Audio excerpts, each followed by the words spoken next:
শুভ দুপুর বন্ধুরা। দুপুরে আজ মেনুতে আছে, এটা আছে মোচার তরকারি। অনেকদিন পর মোচার তরকারি হলো। এখানে আছে বাঙাল ডাঁটা চচ্চড়ি আর ঢেঁড়সের তরকারি। বাঙাল ডাঁটা চচ্চড়িটা মা করেছে, দুর্দান্ত বানাই তরকারিটা।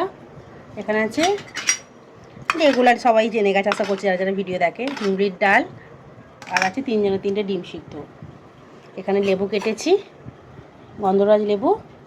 এই গরমেতে সব ভাত বেড়েছি, এবার আস্তে আস্তে তরকারি সব সাজাবো। বাবু বসে আছে, মুখ বাড়াচ্ছে। লেবুর দানা আর আছে কালকে অল্প একটু আমের চাটনি। এটা আজ দুপুরের মেনু। চলুন খাওয়া দাওয়া শুরু করি, আস্তে আস্তে সব পাত সাজাতে থাকি। দাদু নাতিতে কে কাকে আগে দেবো কাকে পরে দেবো, খালি দুজনে ঝগড়াঝগড়ি করবে। ওই যে ওকে শুরু করে দিয়েছে আমায়। বাবুকেই আগে দিচ্ছি, তবে ঠিক আছে। এই যে বাবুর পাতে বাবা লেবু খাবে না, ওর পাতে লেবু রাখলে হবে না। ওই যে দুজনে খেতে বসবে, খালি ওই দুজনকে খালি রাগারাগি করে হয়। লেবু দুজনে খালি ঝগড়া করবে। চলুন, ওরা ঝগড়া করতেই থাকবে। ভিডিওটা এখানেই শেষ করি।